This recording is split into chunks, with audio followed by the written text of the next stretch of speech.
قوية أنا، طموحة أنا امرأة خلقت لتحارب ضعفها ويشتد عودها بعد كسرها، فارسة مغوارة بمعارك الحياة.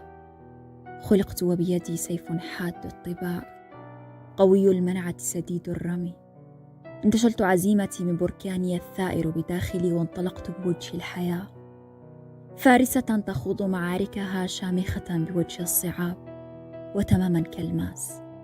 فبعد كل معركة يزداد بريقي وهجا، وكلما خدشت روحي أكثر زاد سطوع وهجها أكثر فأكثر. أنا ابنة 20 خبرة، 30 نضجا، 40 وقارا، 50 رزانة. وكلما زاد العمر عاما امتدت جذوري بأعماق الأرض عمقا. أنا ابنة الأرض والتعب، لم أخلق لأبتئس، وانتشلت قوتي من رحم ضعفي. آمنت بذاتي، أحببتها وداويت جراحها، طبطبت على آلامها وأكملت المسير. ما عاد يخيفني الفشل، ولم أعد أخشى عثرات الطرقات، تماما كالسهم.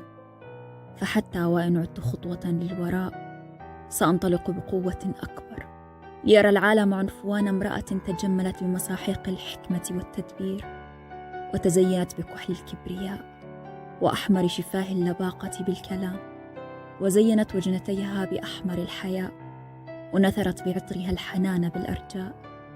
أنا امرأة حملت تاج الصبر على رأسها باحتراس، وزخرفت أطرافه بماس الذكاء ومرجان العناد وزمرد الوقار. لست امرأة عادية، فإن جار الزمان على زماني وزاد سواد أيامي سأشرق كالألوءة نضجت بظلام محارها، توارت بين قضبان محارها. فإذا أشرق النور على وجنتيها ازدادت بالعفة بياضا، وبالحنان رخاء، وبالجمال ودادا. فسجنها بين كفي محاريها يصنع منها قوة لتنطلق كقمر حجب خلف الكسوف، وانطلق بعد الحجوب ساطعا بين النجوم. نعم، أنا لست امرأة عادية، أنا الحياة.